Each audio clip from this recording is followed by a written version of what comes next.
6일 전국 동시 지방선거가 오전 6시부터 오후 6시까지 전국 14,400여 개 투표소에서 일제히 실시됩니다. 사전투표 때와 달리 지정된 투표소에서 투표해야 하고 코로나19 확진자는 오후 6시 반부터 7시 반까지 진행됩니다. 투표율이 선거 결과를 좌우할 주요 변수로 꼽히고 있습니다. 앞서 치러진 사전투표에서 역대 최고 투표율을 기록한 가운데 최종 투표율이 역대 지방선거에서 가장 높았던 4년 전 60.2%를 넘을 수 있을지 주목됩니다. 자정을 기해 13일 동안 이어진 공식 선거운동이 막을 내렸습니다. 각각 국정 동력 확보와 윤석열 정부 견제를 내세우며 열띤 선거전을 펼친 여야는 격전지인 수도권에서 마지막 유세 대결을 펼쳤습니다. 어제 오전에 발생한 경남 밀양 산불이 아직 꺼지지 않고 있습니다. 산불 3단계를 발령하고 밤샘 진화 작업에 나선 산림당국은 날이 밝는 대로 헬기를 투입해 오전까지 주부를 잡는다는 계획입니다. 곳곳에 건조주의보가 내려졌고 영동 지방에는 초속 15m 안팎의 강풍이 불 것으로 보여 추가 산불이 발생하지 않도록 주의하셔야겠습니다. 지방선거일인 오늘 서울 낮 기온이 29도까지 오르고 남부지방은 30도를 웃도는 등 어제보다 덥겠습니다.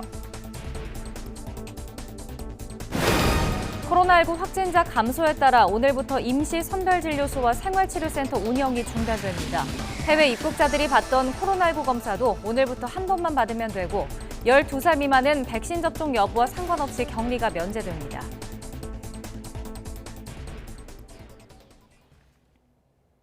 여러분 안녕하십니까? 민심 2022 지방선거 관련 YTN 뉴스특보 시작합니다. 17개 광역단체장을 포함해서 시군구 기초단체장과 시도의원을 선출하는 6일 지방선거가 오늘 실시됩니다. 국회의원 보궐선거도 7곳에서 진행되는데요. 향후 전국 주도권이 달린 만큼 여야는 사활을 건 총력전을 벌여왔는데 어떤 결과로 이어질지 관심이 집중되고 있습니다. 보도에 최민기 기자입니다. 6일 지방선거와 국회의원 보궐선거는 새 정부가 출범한 지 불과 22일 만에 치러집니다. 5년 만에 야당이 된 더불어민주당은 새 정부 독주를 막겠다는 정부 견제론을 전면에 내세우고 있습니다. 앞으로 5년 동안 되풀이될 윤석열 정권의 막장 국정 운영을 견제할 수 있도록 더불어민주당에 힘을 주십시오. 반면 여당이 된 국민의힘은 중앙정부와 지방 권력의 시너지 효과를 강조하며 국정 안정론에 더해 민주당의 오만함을 심판해달라고 강조해왔습니다. 민주당이 못한 것을 저희 국민의힘이 해내겠습니다. 약속을 지킬 수 있는 정당에게 기회를 줘야 합니다. 17개 광역단체장 가운데 당초 과반을 목표로 했던 민주당은 박완주 의원의 성비위와 당내 분란 등 악재가 맞물리자 목표를 하향 조정했습니다. 전통적 지지 기반인 호남권 3곳과 제주 등 4곳에서는 확실한 승리를 전망하고 있고 그 외 경합 지역 2-3곳 정도에서도 승기를 잡겠다는 계획입니다. 수도권 승구나 또는 충남, 대전 이런 세종 이런 쪽들은 거의 비슷하게 아마 소수점 격차로 결론이 나지 않을까 생각합니다.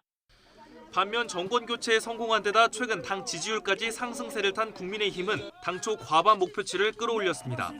영남 5곳과 서울, 강원, 충북 등 우세로 보는 8곳에 대전, 세종은 물론 경합 지역인 경기지사까지 포함하면 최대 13곳까지도 승리를 기대하고 있습니다. 과거에는 충남도 좀 고령층, 전통적 지지층 많은 쪽 위주로 저희가 유리하다 판세 분석을 썼는데 이번에는 당진이나 그리고 아산, 그리고 천안을 잇는 벨트에서도 저희가 좋은 성적을 좀 기대하고 있습니다. 이번 선거에는 7개 지역구에서 국회의원 보궐선거도 함께 치러집니다. 대선 후보였던 인천 계양을 이재명 민주당 후보, 경기 성남 분당갑 안철수 국민의힘 후보 등 거물들도 참여한 미니 총선급입니다. 민주당이 3곳, 국민의힘이 4곳을 차지하고 있었는데 양당 모두 기존 지역구를 지키되 최소 1석을 빼앗는 것을 목표로 하고 있습니다. 사실상 대선 연장전 성격을 띠고 있는 이번 선거 결과에 따라 정치권에 불 후폭풍이 만만치 않을 것으로 보입니다. 여기에 윤석열 정부 집권 초반 국정 동력도 달려있어 여야 모두 초조한 마음으로 결과를 기다리고 있습니다. YTN 최민기입니다. 선거운동 마지막 날 여야는 최대 격전지인 수도권에서 명운을 건 마지막 유세 대결을 펼쳤습니다. 국민의힘은 야당의 발목 잡기를 심판하기 위해 투표장에 가달라고 호소했고 민주당 역시 정부와 여당의 불통과 오만을 막아야 한다며 지지층을 결집하는 데 주력했습니다. 김대겸 기자가 보도합니다. 서울 청계광장 앞이 국민의힘 지지자들로 가득 찼습니다. 국민의힘 오세훈 서울시장 후보는 열렬한 환호 속에 13일 선거운동에 마침표를 찍었습니다.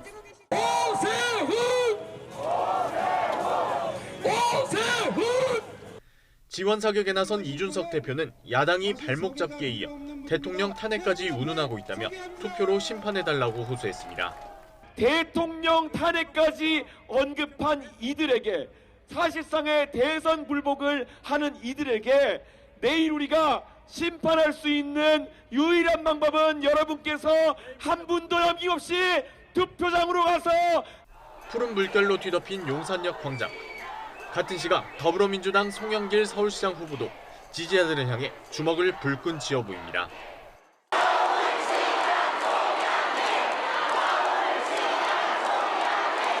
민주당 지도부가 총출동해 윤석열 대통령의 국정 운영을 꼬집으며 정권 견제를 위한 한 표를 강조했습니다. 국방부를 사실상 해체한 안보 파괴자 윤석열 대통령의 그 나쁜 버릇을 서울 시민 여러분 고쳐주시기 바랍니다. 최대 격전지인 경기도에선 막판까지 날선 신경전이 펼쳐졌습니다. 더불어민주당 김동연 후보는 뜨거운 감자로 떠오른 김은혜 후보의 부동산 허위 신고 문제를 집요하게 퍼거들었고, 여러분, 상대 후보의 여러 가지 각종 의혹과 비리는 사실로 밝혀진 겁니다. 그저 선거에서 이기기 위하고 자기의 잘못을 덮기 위한 그런 프레임으로 이 판을 혼탁하게 만들고, 이른바 윤심을 앞세운 국민의힘 김은혜 후보는 힘있는 후보론으로 공세를 맞받았습니다. 완공을 위해서 돈을 투입하며 그 재원과 지원을 하는 것은 정부 여당이 하는 것입니다. 그들은 못했습니다. 아니, 그들은 하지 않았습니다. 그러나 저 김은혜가 하면 윤석열 정부가 합니다. 다윗과 골리앗 싸움으로 이목이 쏠린 인천 계양을에서는 두 후보의 마지막 유세 동선이 겹치며 경찰이 출동하는 해프닝이 벌어지기도 했습니다. 더불어민주당 이재명 후보는 상대 후보의 예상외 선전에 긴장감을 늦추지 않았고, 저희는 다시 12시까지 여러분이 잘 안 보이는 곳에서 한 분 한 분 계속 더 만나서 최선을 다할 겁니다. 국민의힘 윤영선 후보는 판세에 유리한 해석을 곁들이며 신경전을 고조시켰습니다. 전체적으로는 초박빙 상태로 생각하고 있고요. 저희는 막상 이 투표를 하시는 분들은 결국은 이 공정하고 상식이 무엇인지 아는 분들이기 때문에 저희가 승리를 확신합니다. 서울 홍대의 총집결한 정의당 지도부는 거대 양당에 대한 심판과 정책 차별화를 내세우며 막판 표심 잡기에 사력을 다했습니다. YTN 김대겸입니다. 6일 지방선거를 하루 앞두고 여야는 막판 판세 분석에도 분주했습니다. 광역단체장 17곳 가운데 절반 이상 승리를 목표로 하는 국민의힘은 안심할 수 없다며 몸을 낮췄고 내석도 어렵다는 민주당은 연일 읍소 전략으로 한 표를 호소하고 있습니다. 정유진 기자의 보도입니다. 국민의힘은 17개 광역단체장 가운데 9곳 이상 과반 승리를 기대하고 있습니다. 당초 예상보다 목표치를 일부 끌어올렸습니다. 대구, 경북과 부산, 울산, 경남은 물론 서울과 강원 등 경합 우세를 보이는 지역도 해볼 만하다는 판단입니다. 국민의힘이 승리하기 위해서는 끝까지 최선을 다해야 한다는 것뿐입니다. 지금 민주당 지역 조직이 총력을 다하고 있다고 합니다. 우리 역시 맞대응해야 됩니다. 반면 민주당은 예상 성적표를 하향 조정했습니다. 선대위 지도부에서조차 민주당의 전통적 텃밭인 호남권과 제주 등 4곳의 승리도 장담하지 못한다는 위기론이 나올 정도입니다. 박완주 의원의 성비위 의혹과 비대위 내용이 잇따라 터지며 악재가 됐다는 해석인데 연일 읍소 전략을 펴고 있습니다. 대한민국이 다시 군사독재 시대처럼 특권 계급의 나라가 되지 않도록 최소한의 균형을 만들어 주십시오. 하지만 결과는 언제든 바뀔 수 있습니다. 특히 여야 공이 안개 속 판세로 보는 경기와 충청, 인천의 결과가 어떻게 나오느냐에 따라 승부의 추가 기울 것으로 보입니다. 국민의힘이 모두 승리한다면 4년 전 대패를 서력하게 되고 반대로 민주당이 경기를 포함해 일부라도 이기면 대선 직후라는 점을 감안할 때 완패라는 오명은 벗을 수 있습니다. 경기도가 최대 승부처로 떠오른 이유이기도 합니다. 제가 정부와 함께 설득해서 하나라도 더 국민에게 가져다 줄 수 있는 그런 일꾼으로 저를 한 번만 봐주십시오. 안성 시민 여러분께 절박하게 호소합니다. 여러분의 한 표가 너무도 절실합니다. 안성 시민 여러분 도와주시기 바랍니다. 여야가 각각 어떤 성적표를 거두느냐에 따라 후폭풍이 만만치 않을 것으로 보입니다. YTN 정유진입니다. 전국 지방선거의 최대 승부처, 바로 우리나라 전체 인구의 절반 이상을 차지하고 있는 수도권입니다. 석 달 전 대선에서도 치열한 접전이 펼쳐졌는데 그 사이 민심의 변화가 있을지 주목됩니다. 차정현 기자의 보도입니다. 지난 대선에서 서울 민심은 5%포인트, 약 31만 표 차이로 국민의힘 손을 들어줬습니다. 성남 부동산 민심의 여파 속에 작년 4.7 재보선 압승과 정권 교체 흐름이 이어지며 격차는 더욱 벌어지는 모습입니다. 송영길 후보는 정권 견제를 앞세워 지지를 호소하고 있지만 우리 민주당이 부족한 점이 있을 것입니다. 그러나 여러분, 정말 국민의힘한테 이거 모든 권력을 사유화시키면 되겠습니까? 오세훈 후보는 선거운동 기간 내내 각종 여론조사에서 두 자릿수 이상 격차로 여유 있는 우위를 점하고 있습니다. 약자와의 동행특별시, 복지특별시 만들겠다는 이런 저의 포부를 주변에 많이 알려주십시오. 도와주시겠습니까? 여당은 기세를 몰아 싹쓸이 패배를 당했던 구청장 선거에서 최소 절반 이상 탈환을 노리고 있고 야당은 10곳 이상 사수를 목표로 하고 있습니다. 최대 격전지 경기도의 경우 지난 대선에서는 서울과 반대로 민주당이 5%포인트 앞섰습니다. 직전까지 지사를 역임했던 이재명 후보의 선전이 두드러진 겁니다. 이번에는 민주당 김동연 후보와 국민의힘 김은혜 후보가 대선 연장전 구도 속에 엎치락뒤치락 접전을 벌이고 있습니다. 경기도가 이기지 못한다면 윤석열 정부의 오만과 독선을 막을 수 있는 방법을 놓치게 됩니다. 꼭 법을 고쳐야 되느냐 했더니 그게 아니더라고요. 제가 정부 여당이기 때문에 대통령을 설득해서 대통령령. 경기도의 승패가 결국 이번 지방선거 전체 승패를 가를 거란 전망 속에 막판까지 치열한 격전이 예상됩니다. 인천은 역대 대선마다 전국 득표율과 비슷한 수치를 기록해 대선 풍향계로 꼽힙니다. 하지만 지난 대선에서는 1.8%포인트, 미세한 격차로 민주당이 우위를 점하며 그 공식이 깨졌습니다. 연임을 노리는 민주당 박남춘 후보는 인천 계양을에 출마한 이재명 후보와의 동반 상승 효과를 기대하고 있지만 저 박남춘 지난 4년간 오직 인천만 바라보고 일했습니다. 지방자치단체 경쟁력 1위 도시가 되었습니다. 국민의힘 유정복 후보는 승리를 장담하고 있습니다. 이제는 시민의 행복과 우리의 미래를 함께 유지하고 있었습니다. 유정복이 온 것입니다, 여러분. 서울과 경기, 인천, 대선에 이어 지방선거 전체 판세를 좌우할 최대 승부처 수도권의 민심은 누구 손을 들어줄지 관심입니다. YTN 차정윤입니다.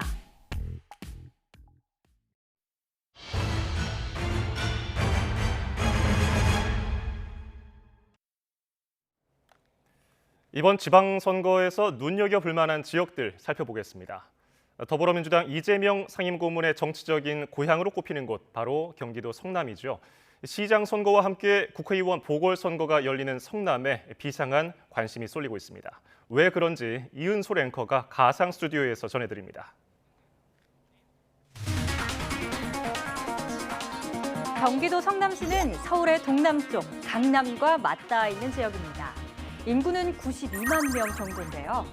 인구가 100만을 넘어 특례시가 된 수원, 고양, 용인, 창원을 제외하면 기초자치단체 중에 인구가 제일 많은 도시입니다. 그동안의 성남 민심 어땠을까요? 1회 지방선거 때 무소속 후보, 2회는 민주당계열 후보가 시장에 당선됐고 이후 3회와 4회 지방선거 때는 국민의힘 계열 후보가 연달아 당선됐습니다. 하지만 최근 3차례 지방선거에서는 민주당계 후보가 계속해서 이겼습니다. 이 기간 민주당 이재명 상임고문은 성남시에서 2차례 시장을 역임한 뒤 체급을 키워 경기지사까지 지냈죠. 최근 지방선거 결과만 놓고 보면 성남은 민주당 우세 지역이라고 볼 수 있지만 석 달 전 20대 대선 때는 분위기가 달랐습니다. 당시 민주당 이재명 후보가 성남에서 이기긴 했는데 윤석열 후보와 득표율 차이는 0.01%포인트에 불과했습니다. 단 75표 차이, 이른바 이재명의 안방이라는 수식어가 무색하게 신승을 거둔 겁니다. 민주당의 우세가 흔들리고 있는 성남. 이번 시장 선거에는 누가 도전장을 냈을까요? 현직 은수미 시장이 불출마한 가운데 민주당은 기재부 2차관을 지낸 배국환 후보를 전략 공천해서 지역 사수에 나섰습니다. 국민의힘에서는 의사 출신으로 성남 중원구에서 4선 국회의원을 지낸 신상진 후보를 내세워 12년 만에 성남 탈환을 노리고 있습니다. 이번에 성남에서는 국회의원을 뽑는 보궐선거도 함께 치러집니다. 분당갑 지역구가 대상인데 지난 총선 때 성남 4개 지역구 가운데 유일하게 국민의힘이 이겼던 곳입니다. 이 지역 김은혜 전 의원이 이번에 경기지사에 도전하며 공석이 된 건데요. 분당갑은 개발 특혜 의혹이 불거진 대장동과 백현동이 있는 곳이기도 합니다. 국민의힘에서는 대선 주자였던 안철수 전 대통령직 인수위원장이 후보로 나섰는데요. 안전위원장이 세운 안랩 본사가 분당갑 지역에 있죠. 민주당에선 과거 20대 총선 때 이 지역에서 당선도 했던 김병관 전 의원이 경쟁자로 나섰습니다. 김 전 의원은 NHN게임즈 대표이사와 웹젠 이사회 의장을 지냈는데요. 두 사람 모두 이 지역에서 성공한 IT 기업가라서 벤처 신화 주역의 맞대결로 주목받고 있습니다. 이재명 고문의 정치적 고향인데다 대장동 의혹 불씨가 여전히 남아있는 성남시. 여러모로 정치적 상징성이 큰 성남의 민심은 과연 어떨지 오늘 저녁 YTN 개표 방송에서 함께 확인하시기 바랍니다. 이번 선거에서는 보궐선거에 직접 등판한 대선 주자 이재명, 안철수 후보가 과연 어떤 성적표를 받을지도 주요 관전 포인트입니다.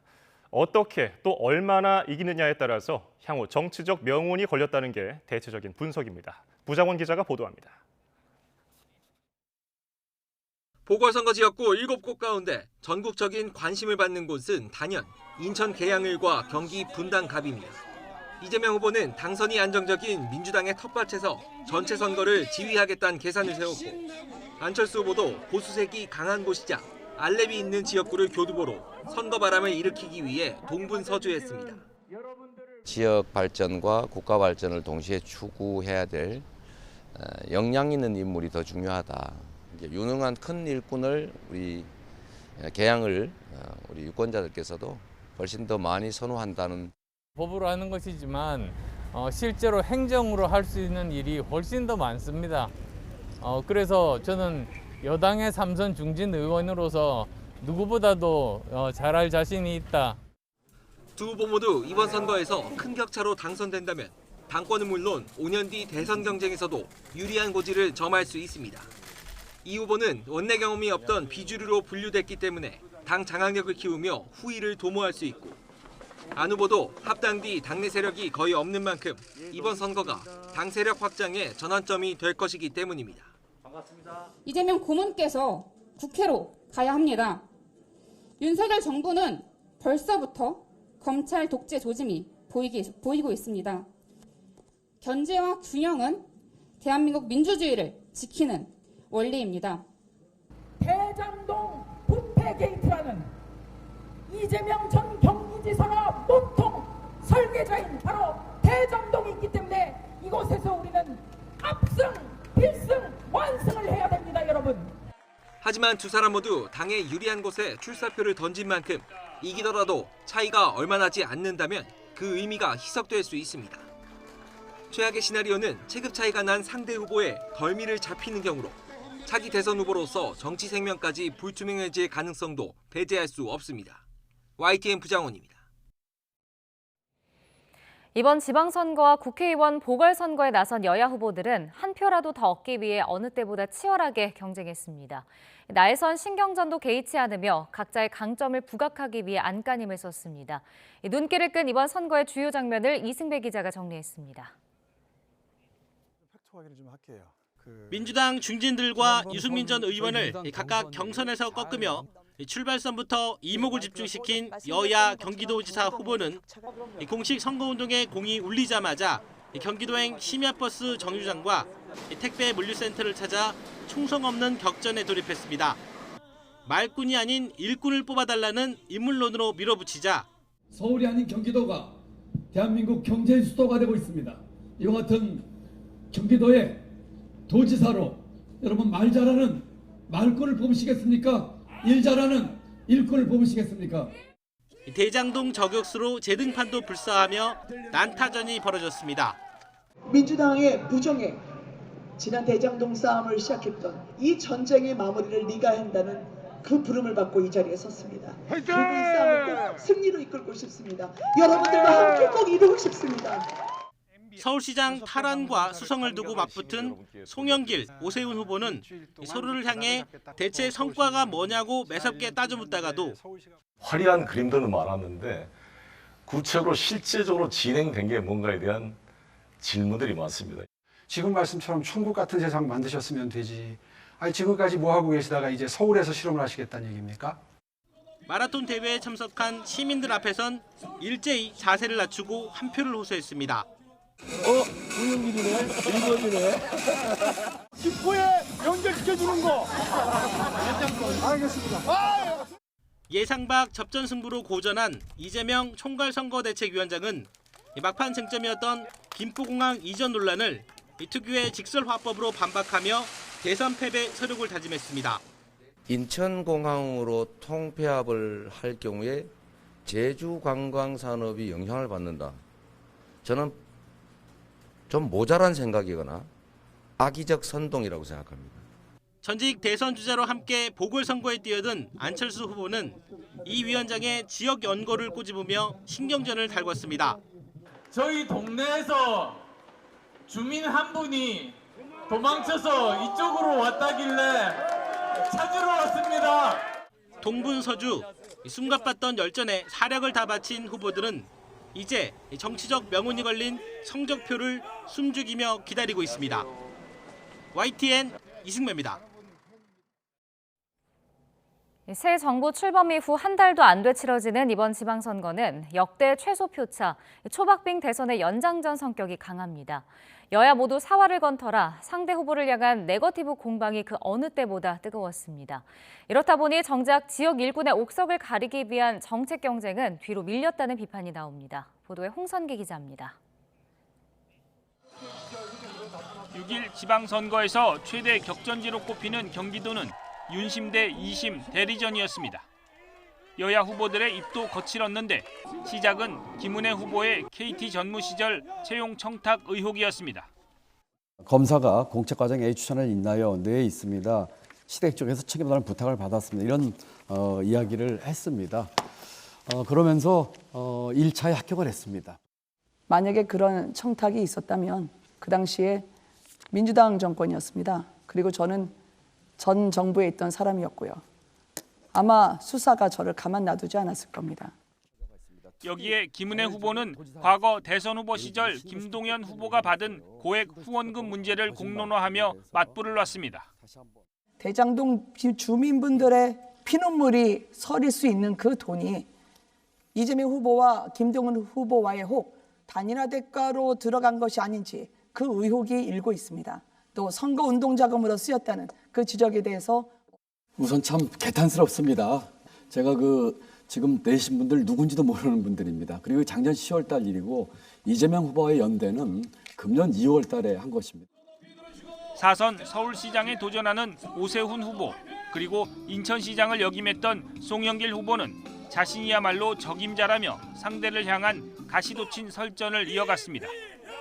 오 후보는 송 후보의 출마 명분을 파고들었고 대선에서 떨어지고 수사받을 위험성이 있는 이재명 후보 살려내기 위해서 국회의원 빠찌 다려주르고 인천 계양까지 비우고 난데없이 서울시장 출마한 송영길 후보. 송 후보는 오 후보가 3선 시장으로서 어떤 성과를 내놨느냐고 맞받았습니다. 무상급식 거부. 그래서 아이들이 밥 안 준다고 우는 거는 봤어도 어른이 아이 밥 준다고 우는 것은 처음 봤다. 서울 시민들이 박수 칠 만한 거 뭐 특별하게 기억난 거 없죠. 민주당 이재명 후보의 정치 복귀 무대로 관심 지역이 된 인천 계양을에서도 난타전은 계속됐습니다. 이재명 후보를 향한 무연고 출마, 방탄 출마라는 비판에 성남시장 경기도지사 하면서 일 잘했다라고 늘 자화자찬하셨는데 분당과 국회의원 보궐선거를 피해서 도망왔습니다. 우리 계양구민들 우습게 알고요. 금배지 방패 삼아서 불체포 특권 누리겠다라고 이 후보는 대선 때와 마찬가지로 대장동 의혹은 국민의힘이 몸통이라는 논리로 대적했습니다. 이 정치 권력과 유착해가지고 공공개발 잘하고 있는 대장동에서 업자 도와주고 돈 받아서 뇌물 받고 공범 노릇한 게 바로 우리 윤영선 후보님이 소속한 국민의힘 정치인들입니다. 이렇게 지역 현안과 관련한 정책 토론보다 소모적인 비방전이 주를 이루며 이번 선거 역시 상호 간 고소 고발이 난무했습니다. 지역 일꾼을 선출한다는 애초 지방선거의 취지가 이번에도 실종된 것은 아닌지 정치권의 자성을 촉구하는 목소리가 커지고 있습니다. YTN 홍성기입니다.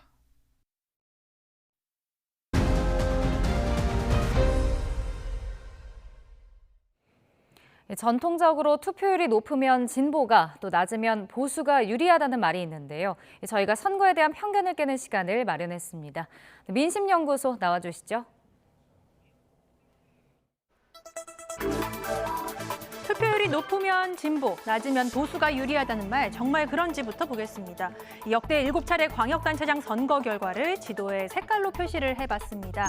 빨간색이 지금의 여당인 보수계열 정당이고요. 파란색이 진보계열 정당입니다. 충청권의 자유선진당 그리고 자유민주연합은 초록색으로 표시를 해봤습니다. 이 선거 결과를 투표율과 함께 보겠습니다. 네, 투표율이 가장 높았던 건 1회 선거였죠. 전국 동시지방선거가 30여 년 만에 부활하면서 큰 관심을 모았습니다. 이후 투표율은 뚝뚝 떨어지다가 4회부터 다시 조금씩 오르기 시작합니다. 이 선거 결과를 투표율이 높은 순서대로 재정렬해보겠습니다.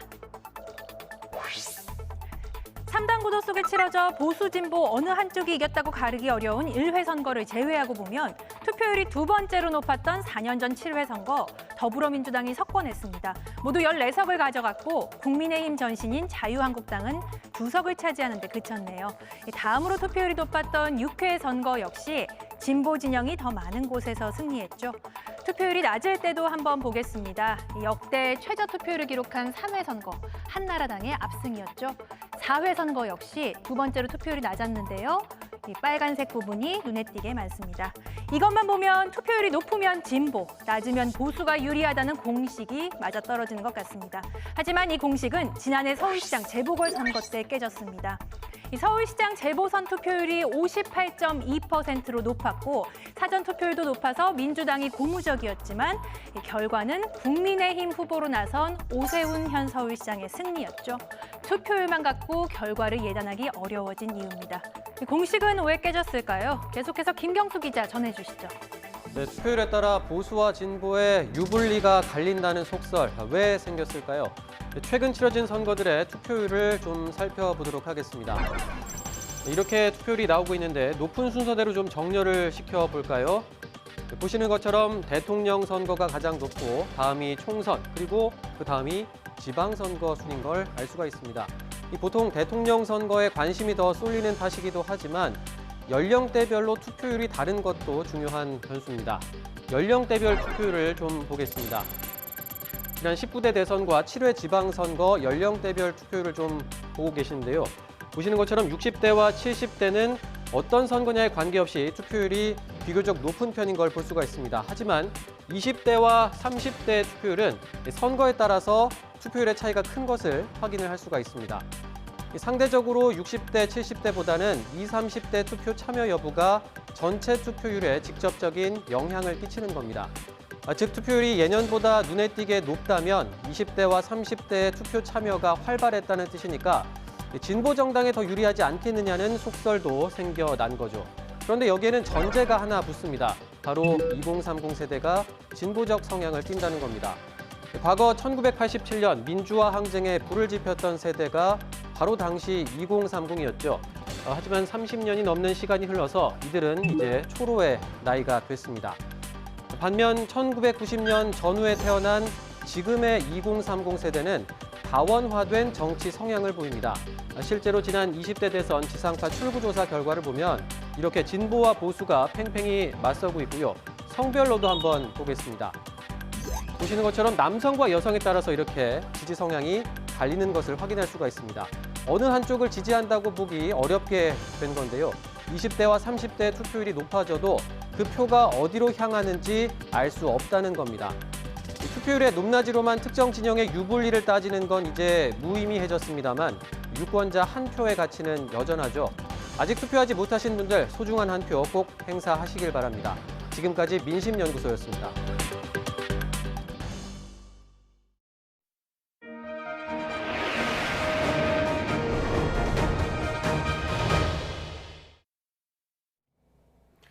(6일) 지방선거 사전투표율이 최고치를 경신한 가운데 최종 투표율 역시 높은 수치를 기록할지가 관심입니다. 투표율을 놓고 여야가 서로 다른 정치적 셈법에 몰두하고 있는데요. 전체 선거 판세에 미칠 영향에 관심이 집중되고 있습니다. 보도에 오승엽 기자입니다.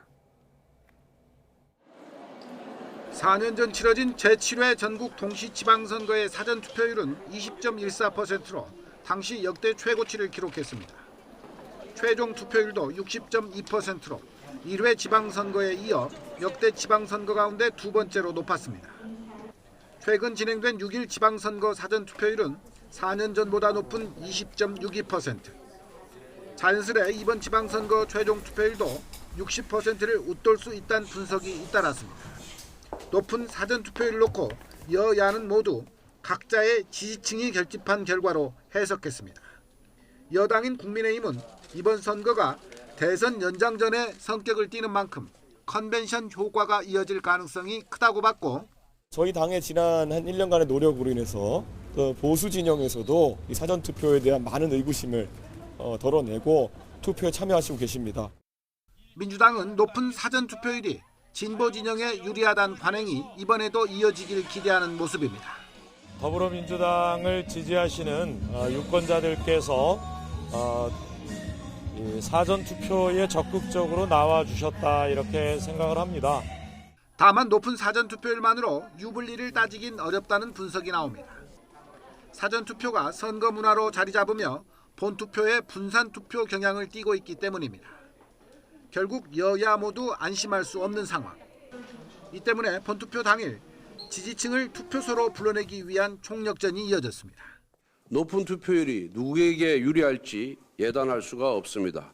지인들을 설득해서 한 분이라도 더 투표장에 갈 수 있게 해주시길 바랍니다.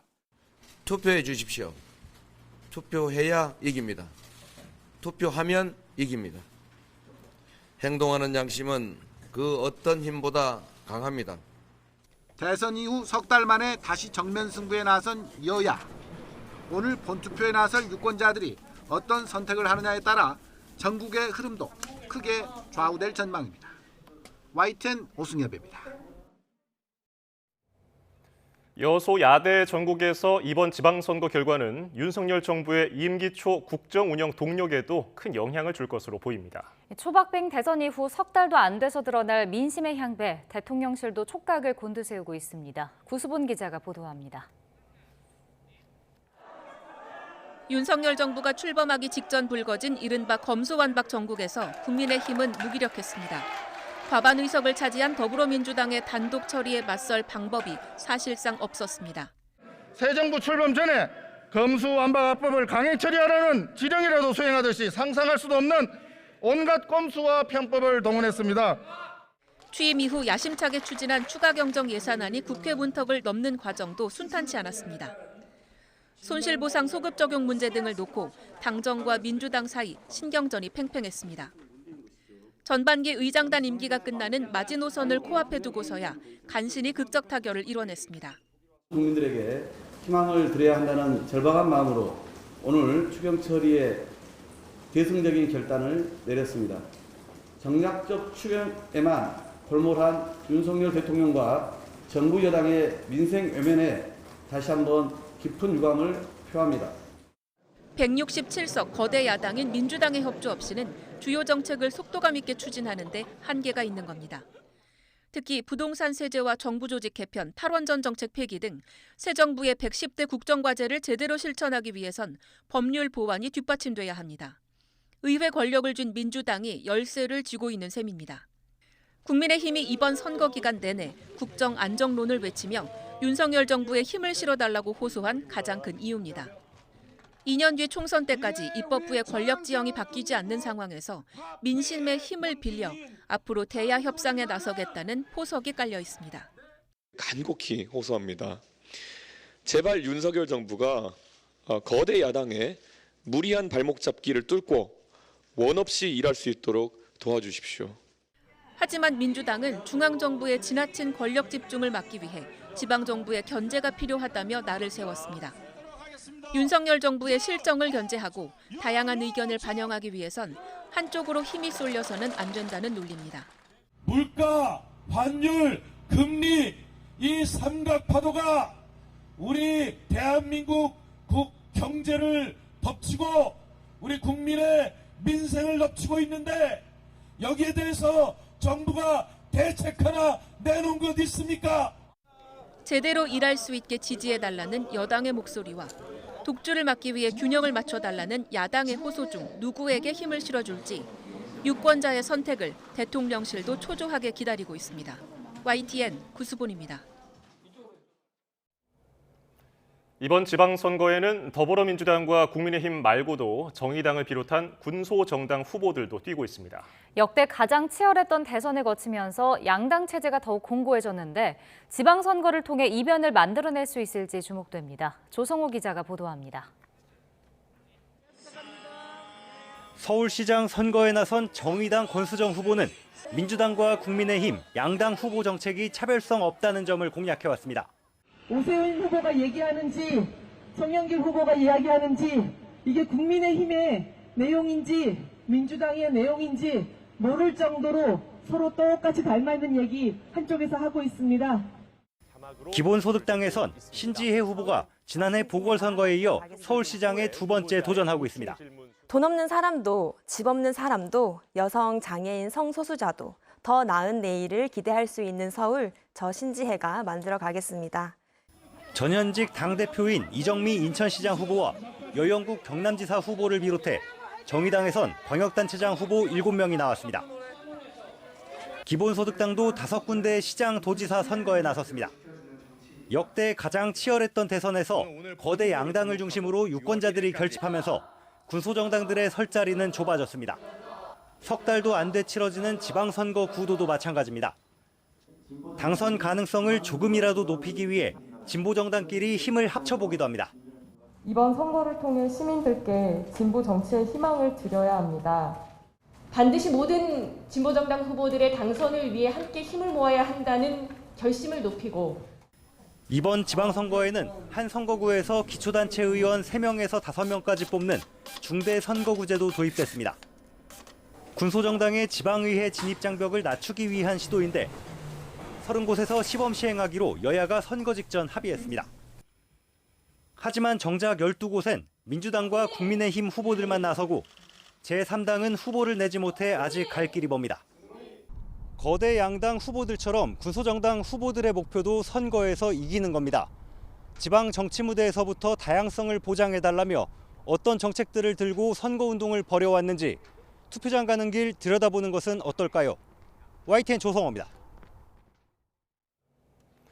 정당 추천이 없는 교육감 선거는 유권자들의 관심이 떨어지면서 깜깜이 선거라는 지적이 나옵니다. 하지만 이번 교육감 선거에서 보수와 진보 어느 쪽이 과반을 얻느냐에 따라 특목고와 자사고의 운명은 물론 앞으로의 교육 정책에도 큰 영향을 미칠 거란 분석입니다. 보도에 신현준 기자입니다. 지난 2016년 터져나온 보육대란 사태.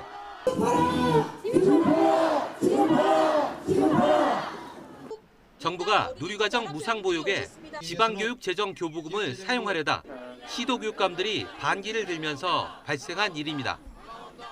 이처럼 교육감의 권한은 교육소통령으로 불릴 정도로 막강합니다. 한 해 80조 원이 넘는 예산을 사용하고 50만 명이 넘는 교사와 교육청 직원의 인사권을 쥐고 있습니다. 학교 신설이나 폐지, 학교장 임용 방식, 그리고 학원 심야 교습 제한과 같은 조례 제출 권한도 교육감의 몫입니다.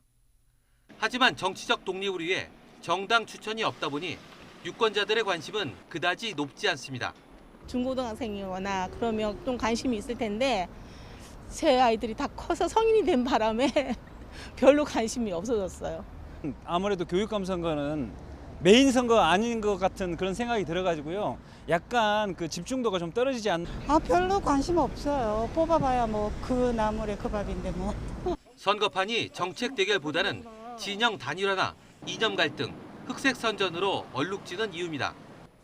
특히 이번 선거 결과는 3년 뒤 일반고로 일괄 전환되는 자사고와 특목고의 운명도 결정할 전망입니다.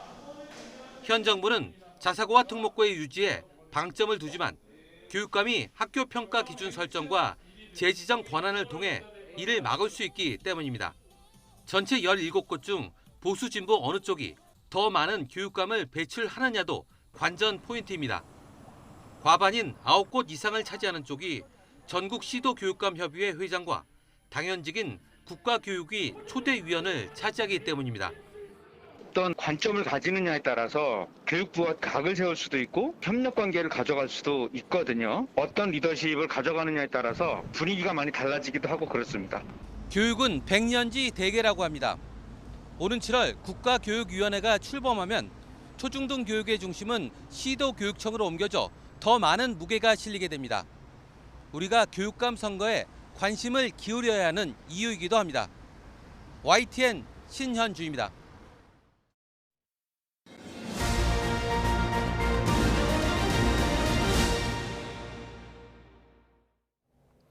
어제 오전 9시 반쯤 경남 밀양시 부북면 춘화리 야산에서 난 불이 진화 작업이 계속되고 있습니다.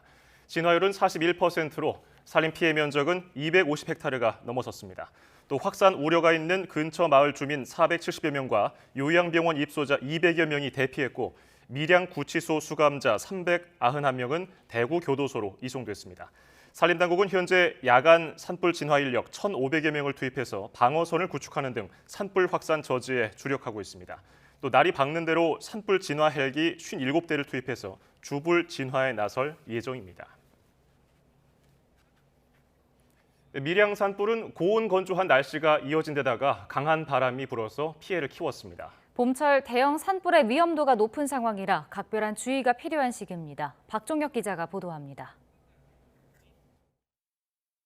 지난 주말 울진군 근남면의 야산에서 난 산불입니다.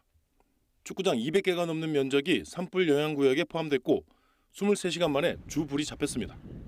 고온 건조한 날씨가 이어진 상황에서 강풍이 불을 키워 순식간에 주변 산과 마을에까지 번졌습니다. 밀양시 화산과 옥교산 일대에서 난 이번 산불도 닮은 꼴입니다. 비가 내리지 않아 건조한 데다 초속 10m가 넘는 강풍이 확산을 촉진했습니다.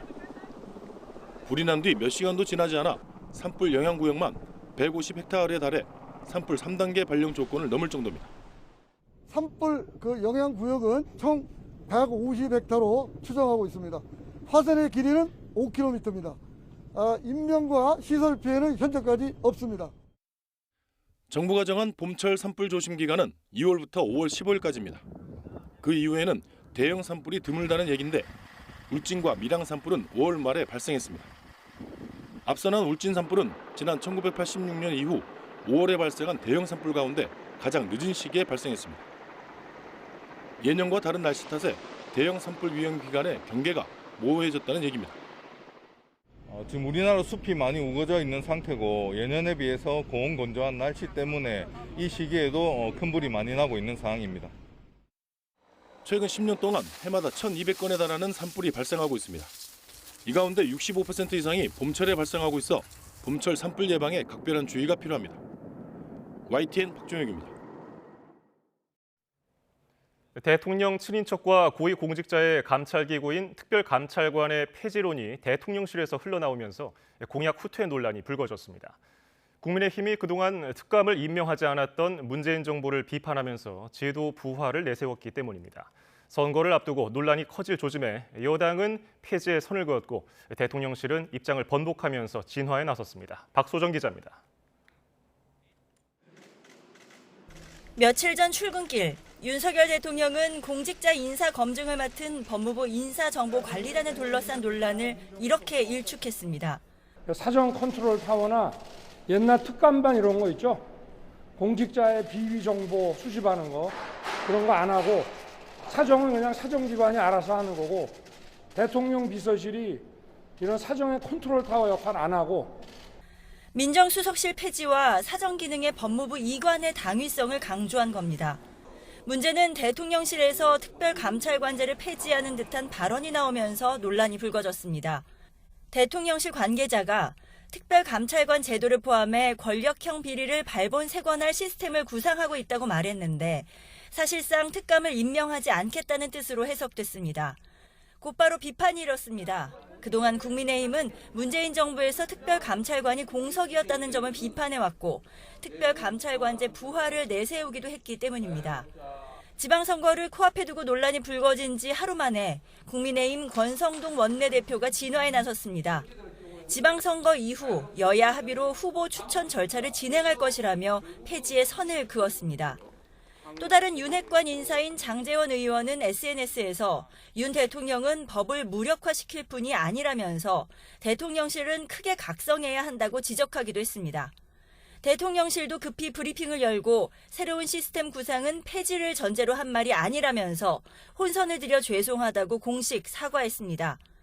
여당이 나서서 대통령실의 목소리를 정리한 셈인데 선거를 앞두고 악재가 될 수 있다는 판단이 담겼다는 해석이 나옵니다. 그러나 또 다른 대통령실 관계자는 YTN에 특별감찰관은 이미 유명무실해진 만큼 대통령 역시 재검토해야 한다는 생각을 갖고 있다고 말했습니다. 따라서 폐지 문제는 언제든 다시 논란에 휩싸일 여지가 남아 있습니다. 이에 대해 더불어민주당은 측근 비호 체계 구축 음모가 시작됐다면서 윤 대통령 가족 비리를 견제해야 할 특별감찰관을 바로 임명하라고 촉구했습니다. YTN 박소정입니다. 법무부 내 인사정보관리단을 신설하는 개정안이 국무회의를 통과하면서 과거 청와대 민정수석실이 가지고 있던 고위공직자 인사검증을 법무부가 본격적으로 수행합니다. 야당은 측근 비호 체계라면서 거세게 반발하는 반면 여당은 개혁의 일환이라면서 맞서고 있습니다. 보도에 김세호 기자입니다. 정부가 한덕수 총리 주재로 열린 국무회의에서 법무부 내 인사정보관리단을 신설하는 내용의 시행령 개정안을 의결했습니다. 과거 청와대 민정수석실에서 맡았던 고위공직자 후보에 대한 검증을 법무부가 담당하게 된 겁니다. 전문직들이 많이 거기에 들어갈 그런 상황이기 때문에 오히려 전체적인 검증이 좀 실속 있게 이렇게 좀 진행될 수 있지 않을까 그렇게 생각합니다. 법무부는 또 인사혁신처장이 가진 공직 후보자에 대한 정보 수집과 관리 권한 일부도 위탁을 받습니다. 인사정보관리단은 검사 또는 고위공무원단 가운데 한 명을 단장으로 하고 이하 검사를 비롯해 3급에서 9급 공무원 등을 배치해 모두 20명으로 구성됩니다. 신설되는 인사정보관리단은 이르면 6월 7일 출범할 전망입니다. 하지만 더불어민주당은 윤석열 대통령의 최측근 비호 체계를 만든 것이라고 강력히 반발하며 헌법재판소의 판단을 받겠다고 밝혔습니다. 최측근 봐주기 시도를 막아내기 위한 인사검증 입법을 하고 인사검증권 없는 법무부에 대통령령으로 인사정보 수집권을 주려는 편법 정부에 대한 권한쟁의 심판 제기 준비에 들어가겠습니다. 반면 국민의힘은 그동안 청와대 민정수석실이 가졌던 인사검증 기능에 폐해가 많았다며 이번 개정안은 선진화 시스템을 갖추기 위한 일환이라고 맞받았습니다. 그동안 청와대가 무소불위한 권력을 가지고 했었는데 그런 부분들을 좀 분산을 해서 이제 국민들한테 눈높이에 맞추자라고는 개혁적 일환이기 때문에 저는 충분히 이해를 하실 거로 보고요. 이처럼 인사정보관리단의 공정성과 객관성 여부를 놓고 여야의 입장이 팽팽히 맞서면서 지방선거 이후에도 이를 둘러싼 여야의 힘겨루기는 계속될 것으로 보입니다. YTN 김세호입니다. 지난 4월에 이뤄진 전국 임대차 거래 가운데 월세 비중이 50%를 넘으면서 처음으로 전세 거래량을 추월했습니다. 임대차 3법 시행 이후에 전세값 급등과 금리 인상에 따른 대출 이자 부담 증가 등이 뒤섞여 발생한 결과로 풀이됩니다. 최기성 기자입니다. 서울 영등포구 당산동에 있는 아파트 단지입니다. 전용 면적 84제곱미터 전세가 2017년에는 4억 원대에 거래됐는데 최근에는 6억 원대의 가격대가 형성됐습니다. 보증금이 크게 오르면서 전세보다 월세를 찾는 사람이 늘었습니다. 저희 이사 가고 뭐 이거 복잡하니까 요만큼 월세를 드릴게요. 그런 경우가 많죠. 주인분 입장에서도 월세가 낮거든요. 보증금 많이 받으면 뭐예요? 써버리면 나중에 돌려줄 때 피곤하니까. 원룸이나 투룸이 주로 있는 서울 강서구 화곡동 빌라 밀집 지역에도 월세 문의가 끊이지 않고 있습니다. 월세 물건은 많지는 않지만 이제 찾는 손님은 많이 있습니다. 향후 이자가 많이 발생될 것을 걱정하는 그런 젊은 친구들이 월세로 갈아타기 하는 추세라고 보여집니다. 실제로 지난 4월 자료를 보면 관련 통계 집계 이후 처음으로 월세 거래량이 전세 거래량을 앞질렀습니다. 4월 전국 전월세 거래는 모두 25만 8천여 건인데 이 가운데 월세 거래는 13만여 건으로 50.4%를 기록했습니다. 연도별 1월부터 4월까지 누적 거래 기준으로 봐도 최근 5년 가운데 올해 월세 비중이 가장 높은 것으로 확인됩니다. 부동산 전문가들은 월세 거래가 늘어난 이유를 하나로 단정할 순 없다고 말합니다. 임대차 3법 시행 뒤 계약 갱신 청구권을 쓰는 세입자가 늘면서 매물이 줄었고 집주인은 4년치 보증금 인상분을 한꺼번에 올려받으려고 해 전셋값이 급등하면서 월세가 급증했다는 겁니다. 여기에 금리 인상으로 대출이자 부담이 증가하면서 자금 조달이 어려워진 세입자가 월세로 대거 옮겨갔다는 분석입니다. 집값 상승에 따라서 전세금도 급등한 상태인데 전세 대출이 잘 나오지 않고 전세 대출 이자가 늘면서 차라리 월세를 선택하는 세입자들이 늘어나고 있습니다. 당장 월세를 받아 보유세 등 세금 부담을 해소하는 게 집주인에게도 유리하다는 분석도 나옵니다. 임대를 놓는 다주택자 입장에서는 세부담을 세입자에게 전가하려는 움직임들이 월세화에 영향을 주는 것이라고 보여집니다. 국토교통부는 전월세 신고제로 그동안 포착되지 않았던 월세 거래가 통계에 추가된 점도 영향을 줬다고 설명했습니다. YTN 최기성입니다. 어젯밤 9시까지 전국에서 발생한 코로나19 신규 확진자는 15,222명으로 집계됐습니다. 전날 같은 시간보다 1,400여 명 적고 일주일 전보다는 8천여 명 감소한 것으로 화요일 저녁 9시 집계에서 신규 확진자 수가 2만 명 밑으로 떨어진 건 지난 2월 1일 이후 17주 만입니다. 신규 확진자 수는 주말에 저점을 찍은 뒤 반등했다가 다시 감소하면서 1만 명대 안팎을 유지하고 있습니다. 코로나19 임시선별진료소와 생활치료센터가 오늘부터 문을 열지 않습니다. 해외 입국자들이 받던 코로나19 검사도 오늘부터는 한 번만 받으면 되고 12살 미만은 백신 접종 여부와 상관없이 격리가 면제됩니다. 보도에 기정훈 기자입니다. 지난주 코로나19 주간 위험도는 낮음 단계. 하루 평균 신규 환자가 30% 가까이 줄면서 3월 셋째 주 이후 10주 연속 감소세를 이어갔습니다. 확산세를 평가할 수 있는 감염 재생산 지수도 0.82로 9주 연속 1 미만을 유지했습니다. 지속되는 감소세 속에 해외 입국자들의 방역 규정이 완화됩니다. 입국 하루 안에 받던 PCR 검사는 사흘 안에만 받으면 되고 입국 6, 7일차에 반드시 받아야 했던 신속 항원 검사는 권고사항으로 바뀌어 입국 후 검사가 사실상 2번에서 1번으로 줍니다. 6월 1일부터 만 12세에서 17세의 경우 2차 접종 후 14일이 경과하면 접종 완료로 인정하며 접종 완료 보호자와 동반 입국하는 만 6세 미만에 대해 적용 중인 격리 면제를 만 12세 미만까지 확대 적용합니다. 확진자가 줄면 사용이 뜸해진 생활치료센터와 임시선별검사소의 운영도 종료됩니다. 전국의 임시선별검사소는 보건소 선별진료소와 통합 운영합니다. 정부는 재택치료 관리 방식도 바꿔 외래진료센터를 계속 확충해 코로나 환자가 쉽게 대면 진료를 받을 수 있도록 한다는 방침입니다. 대면 진료 확대와 함께 재택 치료자 중 집중 관리군에 대한 모니터링 횟수를 현행 2회에서 1회로 조정하겠습니다. 60세 이상 면역 저하자의 집중 관리군은 패스트트랙 등을 활용해 신속하게 대면 진료 위주로 관리하고 11살 이하 어린이 환자에 대한 전화 상담과 처방도 하루 한 번만 수가를 인정하기로 했습니다. 다만 재유행 가능성 등을 대비해 재택치료 수요가 존재하는 한 24시간 대응 안내 체계는 계속 유지하기로 했습니다. YTN 기정훈입니다. 올해 가뭄에 코로나19 상황까지 겹치며 심각한 북한의 식량난이 더 악화할 거란 가능성이 커 보입니다. 그러나 북한 지도부는 추가 핵실험을 감행하며 오히려 내부 결속을 다지려고 할 거란 전망이 나오고 있습니다. 보도에 홍주혜 기자입니다. 미국 중앙정보국 CIA가 월드 팩트북 최신판에서 현재 북한의 부족한 식량이 86만 톤, 두세 달치에 해당한다고 추정했습니다. 그러면서 이 부족분을 수입이나 원조로 메꾸지 못하면 북한 가정들이 혹독하게 어려운 시기를 겪을 거라고 내다봤습니다. 이런 가운데 북한에선 이른바 모내기 전투가 한창입니다. 전통적으로 농촌뿐만 아니라 도시 인구까지 대거 동원되곤 했지만 올해는 예상치 못한 상황이 벌어졌습니다. 하필 영농철에 코로나19가 확산하면서 비상 방역 체계가 가동된 겁니다.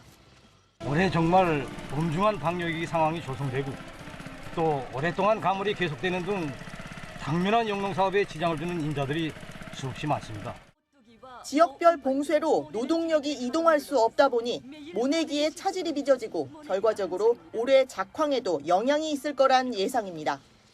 영농철에 대규모 노동력이 투입돼서 그런 농업 생산을 이루어야 하는데 이 사이클이 지금 삐그덕거리기 때문에 수급이 분명히 이제 연차적으로 부정적으로 나타날 것으로 이렇게 예상이 됩니다. 이처럼 주민들의 민생은 더 악화할 가능성이 크지만 북한의 핵실험 시계는 계속 돌아가는 모양새입니다. 대부분의 준비는 끝났고 최대 효과를 얻어낼 감행 시기를 저울질하는 것으로 관측됩니다. 한 달 전 열병식 기록 영화를 최근 연이어 방송하는 건 역시 핵무력 강화의 정당성을 강조하며 분위기를 띄우는 작업으로 풀이됩니다. 위기를 좀 최고조로 정점으로 조정을 하고 그러면서 몸값을 최대한 높이기 위해서 이제 전략 핵능력에 이어서 전술 핵능력까지 더 강화하고 탑재하는 게 생각하고 있는 노선입니다. 특히 이미 짜놓은 국방력 발전 계획을 그대로 수행하겠다는 의지를 다지면서 방역 위기로 흐트러진 민심을 다잡으려는 의도도 있을 거란 분석입니다. YTN 홍주혜입니다. 중국의 고강도 방역 정책으로 2달 정도 전면 봉쇄됐던 상하이시가 오늘부터 봉쇄를 풀고 주민의 이동과 기업의 운영을 허용했습니다. 상하이의 봉쇄가 해제된 것은 지난 4월 1일 상하이의 동부와 서부가 모두 전면 봉쇄된 지 2달 만입니다. 상하이 시내 또 기업이나 상점에 대한 운영 허가 제도도 폐지돼 생산과 상업 활동도 재개됐습니다. 하지만 현재 고위험이나 중위험 그리고 통제구역으로 지정된 곳은 이동이 계속 제한되며 전철과 버스 등 대중교통의 정상화도 단계적으로 이루어집니다. 아울러 상하이에서 다른 도시로 나가는 도로는 계속 통제돼 외지로의 이동에는 여전히 제한이 가해질 전망입니다. 해봅시다. 이 제가 4구 파터인데 이거 돈 다시 빼시겠어요? 아니면 묻고 더블로 가시겠어요? 묻고 더블로 가. 너 다음에 한 번 더 해.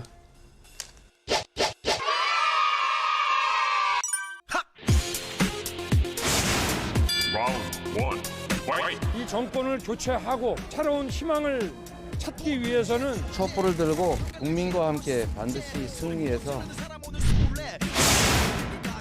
라운드 2 파이트. 윤석열 정부를 확실히 견제하겠습니다. 원 없이 일할 수 있도록 도와주십시오. I'll be back.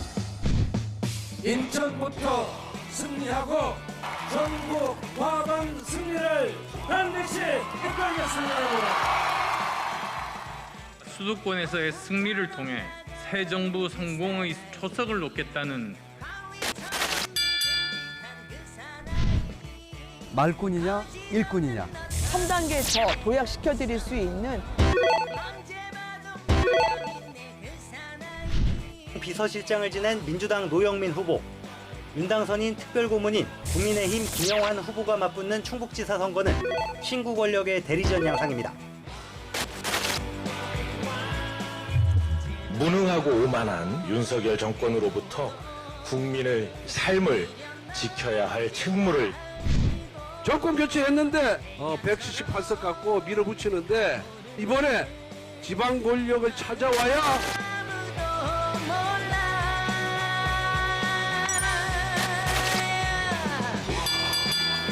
Round 2, fight!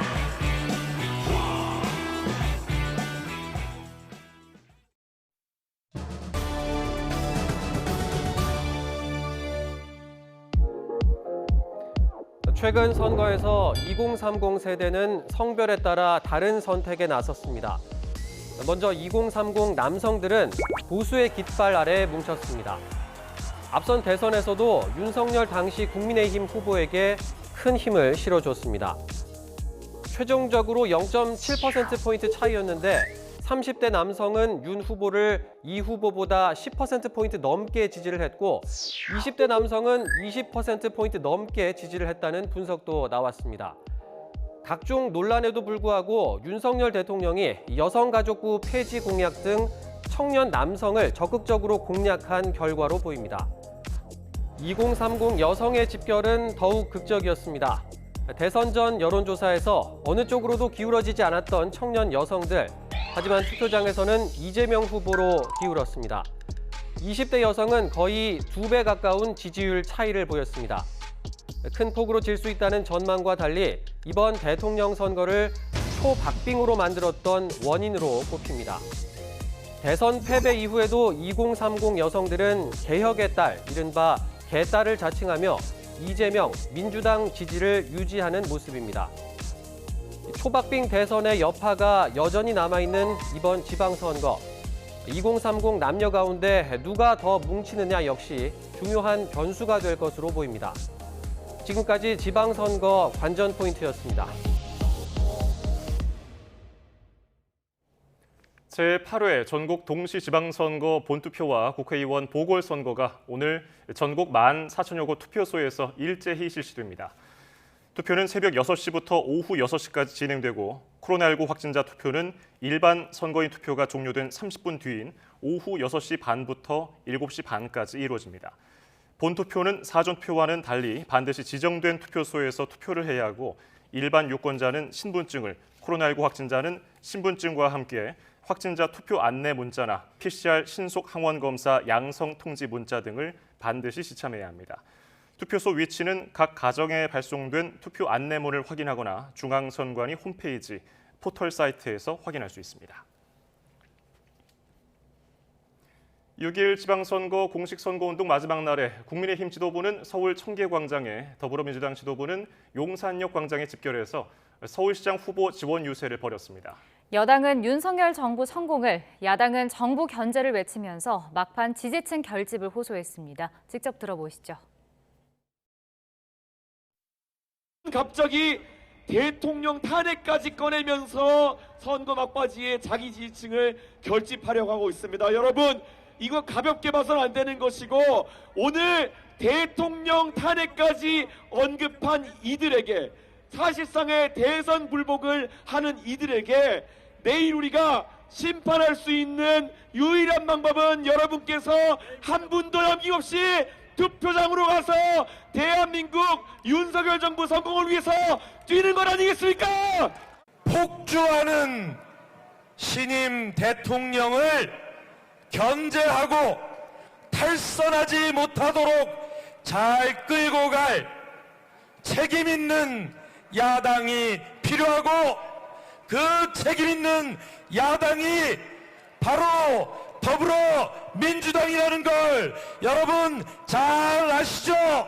윤석열 대통령의 그 나쁜 버릇을 서울 시민 여러분 고쳐주시기 바랍니다, 여러분. 지방선거를 하루 앞두고 여야는 AI 윤석열 영상을 놓고 강하게 충돌했습니다. 민주당은 AI 윤석열이 국민의힘 후보를 지지한 것 아니냐며 탄핵감이라고 몰아붙였고 국민의힘은 대선 불복이라고 강하게 반발했습니다. 박기환 기자의 보도입니다. 국민의힘 남해군수 후보와 함께하겠다는 AI 윤석열 영상입니다. 윤석열 정부는 여러분과 함께 살기 좋은 남해군, 희망찬 대한민국을 만들겠습니다. 민주당 박지원 위원장은 해당 영상을 직접 보여주며 강도 높은 공세를 펼쳤습니다. 윤석열 대통령이 선거 중립 의무를 위반하고 영상 제작을 허락하거나 묵인했다면 탄핵감이라는 겁니다. 동영상 제작을 허락했거나 알고도 묵인했다면 대통령의 선거 중립 의무를 명백히 위반한 것이며 탄핵까지도 가능한 중대 사안이라는 것을 분명히 밝힙니다. 동의 없는 영상 제작도 죄가 된다며 민주당은 박영일 남해군수 후보도 고발했습니다. 하지만 박 후보 측은 지지자가 스스로 만들어 유포했다며 당이 관여하거나 선거에 활용한 적은 없다고 선을 그었습니다. 이준석 대표는 긴급 기자회견까지 열어 강하게 반발했습니다. 민주당은 제정신이냐고 쏘아붙인 뒤 가벼이 탄핵을 꺼낸 걸 보니 대선 불복하려는 것 아니냐며 대대적인 역공에 나섰습니다. 윤석열 정부의 출범에 회방을 놓고 급기야는 선거 마지막 전략으로 탄핵을 꺼내들었습니다. 이것은 대선 불복의 의도가 명확합니다. 국민의힘도 박지원 위원장을 허위사실 유포 혐의로 고발하는 등 AI 윤석열 논란은 고소 고발전으로도 번졌습니다. 경상남도 선관위는 YTN과 통화에서 해당 영상은 특정 후보에 대한 지지 표현이 없어 선거법을 위반한 것은 아니라고 밝혔습니다. 다만 중앙선관위가 다시 자체 검토에 나서 다른 해석을 내놓을 여지는 남아있습니다. 선거를 하루 앞두고 AI 윤석열 영상까지 등장하면서 선거 개입이냐 대선 불복이냐를 둘러싼 여야의 공방도 거칠어지고 있습니다. YTN 박견입니다. 윤석열 대통령은 어제 바다의 날을 맞아서 부산에서 신해양 강국을 목표로 경제 재도약을 선언했습니다. 오는 2030년 부산 세계 박람회 엑스포 유치에도 정부 역량을 총집결하겠다며 전폭적인 지원을 약속했습니다. 보도에 조은지 기자입니다. 하나, 둘, 셋!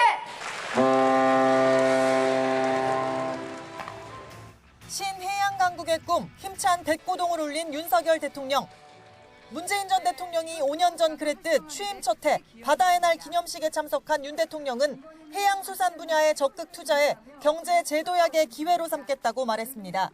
또 부산항이 세계적인 초대형 메가포트로 도약할 수 있도록 관련 인프라를 확충하겠다고도 약속했습니다. 불필요한 규제를 완화해서 투자가 촉진될 수 있도록 하겠습니다. 저는 해양 수도인 부산을 대한민국 경제 발전의 핵심 거점으로 삼겠다는 약속을 반드시 지킬 것입니다. 윤 대통령은 이어 국정과제에도 포함된 2030 부산 엑스포 유치 작업에 팔을 걷어붙였습니다. 예정 부지인 북항을 찾아 재개발 사업을 보고받고 경쟁 도시인 사우디 리야드, 이탈리아 로마와 강점 약점도 따졌습니다. 대통령 이게 플로팅 아일랜드라고요. 아, 여기가 플로팅 아일랜드. 이런 세계 통해서 이게 사우디 같은 데는 할 수 없는 문제라서 리야드는 안 되는 거니까 부산의 특징을 살려서. 삼성과 현대차, SK와 LG 등 11개 기업이 참여하는 부산 엑스포 민간위원회도 공식 출범했는데 곧 신설되는 국무총리 직속 정부유치위원회와 합을 맞출 예정입니다. 윤 대통령은 기업과 정부가 원팀으로 글로벌 네트워크를 총동원해 외교전에 나서자며 대통령 특사 파견도 검토하겠다고 말했습니다. 민간과 정부가 힘을 모으면 못할 일이 뭐가 있겠습니까? 한번 해보시죠.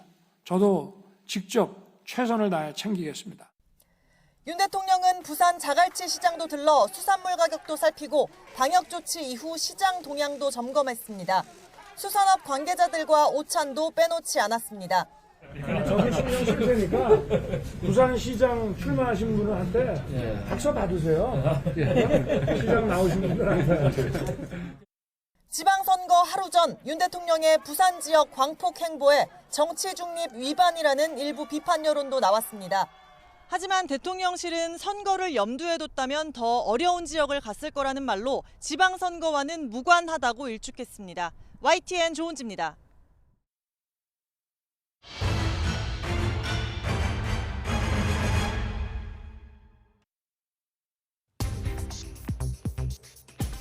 경상남도 동부에 위치한 김해시와 거제시, 양산시. 지리적으로 낙동강과 인접해 있고 정치 성향이 비슷해 이른바 낙동강 벨트로 불립니다.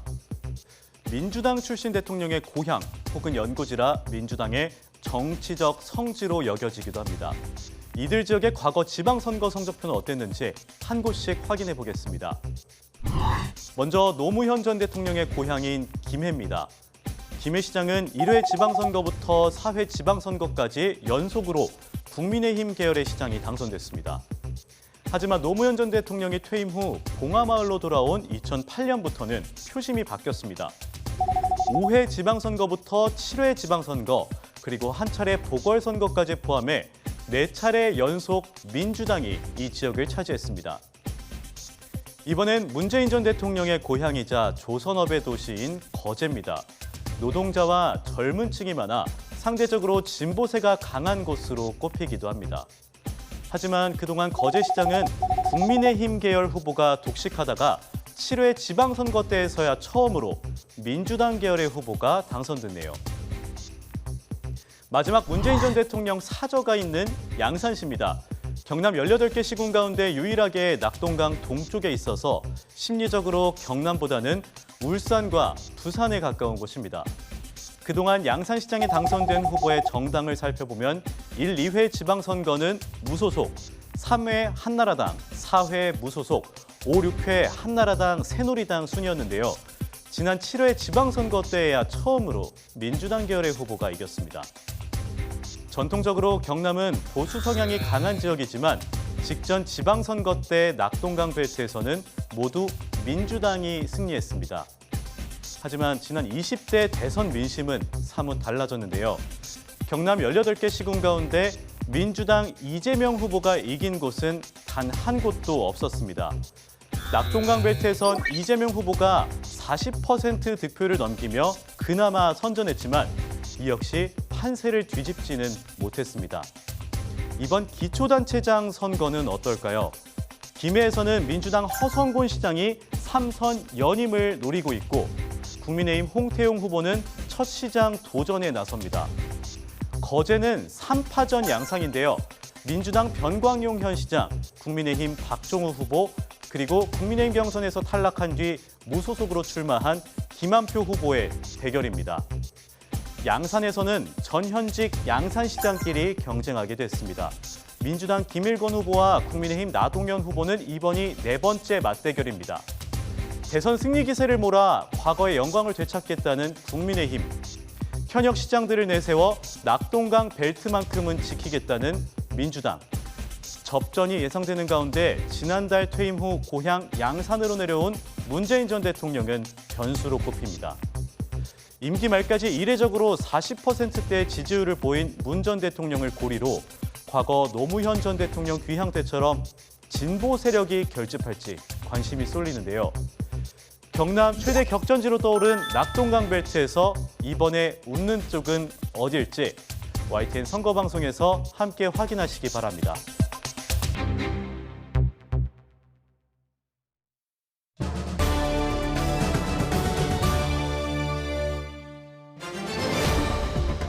(4년) 전 치러졌던 지난 2018년 지방선거.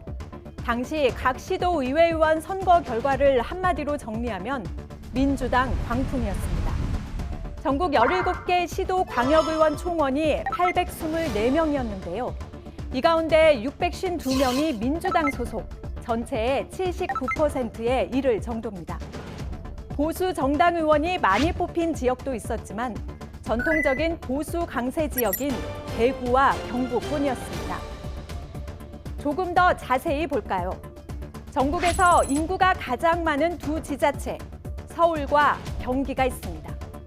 그런데 서울시의회 107명 가운데 99명이 민주당이었고 경기도 의원 133명 가운데 122명이 역시 민주당이었습니다. 민주당이 아닌 의원을 찾기 힘들 정도입니다. 문재인 정부 초반인 만큼 국정 안정론에 힘이 실렸던 모습입니다. 덕분에 민주당이 휩쓸었던 광역 지자체장들과 함께 원활한 지자체 운영은 가능했을 텐데요. 반대로 한 정당에 너무 많은 비중이 쏠리다 보니 견제와 균형이 이루어지지 못했다는 지적도 나옵니다. 거세게 푸른 바람이 불었던 4년 전, 이번에는 과연 어떤 바람이 불까요? 지금까지 지방선거 관전 포인트였습니다.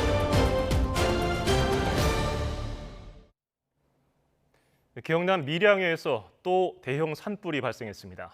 당국이 산불 3단계를 발령하고 총력 진화에 나섰지만 건조한 날씨 속에 바람까지 강하게 불면서 낮 시간대에 주불을 끄지 못하고 야간 진화 작업을 계속하고 있습니다. 오태인 기자입니다.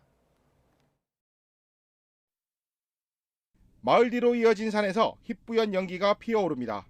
나무 위로 시뻘건 불길이 이어지고 하늘은 연기가 가득 뒤덮었습니다. 헬기가 연신물을 뿌리지만 바람을 타고 퍼지는 불길을 잡기에는 역부족입니다. 경남 밀양시 부북면 야산에서 불이 시작된 건 오전 9시 20분쯤. 실화로 불이 시작된 것으로 추정합니다. 우리나라의 경우에는 자연반화는 거의 없다고 보시면 됩니다. 대부분이 사람의 부주의에 의한 인위적인 산불 원인이다, 이렇게 말씀드릴 수 있습니다. 불길이 밀양구치소 주변으로 확산해 수감자 390여 명은 급히 대구 교도소로 이감됐고 요양병원 입소자 220여 명도 이송됐습니다. 또 마을 민가까지 위협하면서 100가구 주민 470여 명이 주변으로 대피했습니다. 호기줄을 환자가 못 챙겨 나와가지고 지금 산업계장님하고 가락해서 그걸 가고 있습니다. 환자 지금 차에서 산소호흡기 꽂고 있어요. 그런데 그 줄을 가야 집을 나갈 수가 있는데 지금 들어갈 수도 모르고 지금. 걷잡을 수 없이 불이 퍼지면서 산림당국은 산불 3단계를 발령했습니다. 소방당국도 전국 소방자원을 동원하는 소방동원령 1호까지 내렸지만 불길을 모두 잡지 못했습니다. 해가 진 뒤에도 꺼지지 않는 불길에 산불 현장 주변 마을 주민은 뜬 눈으로 밤을 지새웠습니다. YTN 오태인입니다. 어제 오후 6시 40분쯤 경북 고령군 낙동강변에서 불이 나 4시간여 만에 꺼졌습니다. 불이 난 지역 주변에 사는 사람이 없어서 다치거나 대피한 사람은 없었습니다. 소방당국은 잔불까지 모두 정리한 뒤에 정확한 화재 원인을 조사할 예정입니다. 어젯밤 9시까지 전국에서 발생한 코로나19 신규 확진자 수는 15,222명으로 집계됐습니다. 전날 같은 시간보다 1,400여 명이 적고 일주일 전보다는 8천여 명 감소한 것으로 화요일 저녁 9시 집계에서 신규 확진자 수가 2만 명 밑으로 떨어진 건 지난 2월 1일 이후 17주 만입니다. 신규 확진자 수는 주말에 저점을 찍은 뒤에 반등했다가 다시 감소하면서 1만 명대 안팎을 유지하고 있습니다. 코로나19 확진자 감소에 따라서 오늘부터 생활치료센터와 임시선별검사소의 운영이 중단됩니다. 중앙사고수습본부는 코로나19 경증 확진자의 격리치료를 담당했던 전국 12개 권역별 생활치료센터가 어제를 마지막으로 운영했다고 밝혔습니다. 이에 따라서 생활치료센터는 해외에서 입국한 외국인을 위한 중수본 지정센터 한 곳만 제외하고는 모두 문을 닫습니다. 오늘부터 임시선별검사소는 보건소 선별진료소와 통합 운영됩니다. 코로나19 방역 조치로 피해를 본 소상공인을 위한 손실 보전금이 오후 6시 기준으로 모두 263만 곳에 지급됐습니다. 지급금은 총 16조 2,490억 원으로 이틀간 손실 보전금 신청률은 83.9%, 지급률은 81.4%로 집계됐다고 중소기업벤처부는 밝혔습니다. 오늘부터는 홀짝제가 해제돼 대상자라면 누구나 신청할 수 있는데 오후 7시까지 신청하면 당일 지급되고 오후 7시 이후에 신청하면 다음 날 새벽 3시에 지급됩니다. 손실 보전금은 소상공인에게 지급하는 일회성 지원금으로 소상공인 지원법에 따라 분기별로 지급하는 손실 보상금과는 다른 개념입니다. 중국의 경제 수도 상하이의 도시 봉쇄가 오늘부터 풀립니다. 하지만 2달 넘게 멈춰있던 도시 기능을 회복하려면 아직 시간이 더 필요해 보입니다. 강정규 기자입니다. 주택가를 둘러싼 차단벽이 철거됩니다. 거리 이발사의 가위질도 모처럼 바빠집니다. 我3个多月没剃头了，很难怪的。现在呢，想剃的能轻松一点。 중국의 경제 수도 상하이가 2달 넘게 이어진 봉쇄의 빗장을 풉니다. 6월의 첫날부터 일부 남아있는 봉쇄 구역을 뺀 모든 주거지의 출입 제한이 사라집니다. 대부분의 기업과 가게들도 정상적으로 문을 엽니다. 자가용 또는 오토바이를 타거나 전철과 버스 등 대중교통을 이용해 출퇴근할 수 있게 됩니다. 防范区的总人数达到了2200万以上，疫情得到了有效的控制。 그러나 봉쇄의 충격을 모두 떨쳐내고 정상적인 도시 기능을 회복하기까진 시간이 더 필요합니다. 영화관과 체육관 등은 당분간 문을 열지 않고 대면 수업도 가을 학기부터나 재개될 걸로 보입니다. 지난달 공식 통계에 잡힌 소비 감소만 50조 원.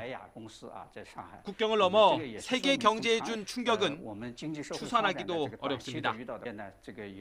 무엇보다 갑작스러운 도시 봉쇄가 남긴 불신과 상처는 지우기 힘든 악몽으로 기록될 전망입니다. YTN 강정규입니다.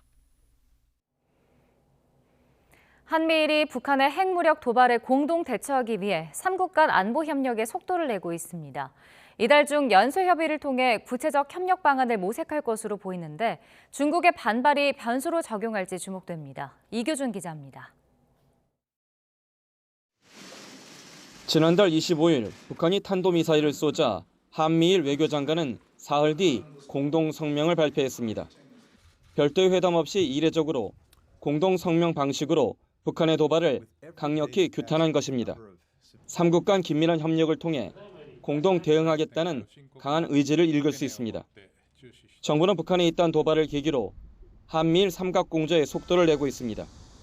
오는 3일 서울에서 열릴 한미일 북핵 수석대표 협의를 시작으로 이달 중 고위급 협의가 잇따를 전망입니다.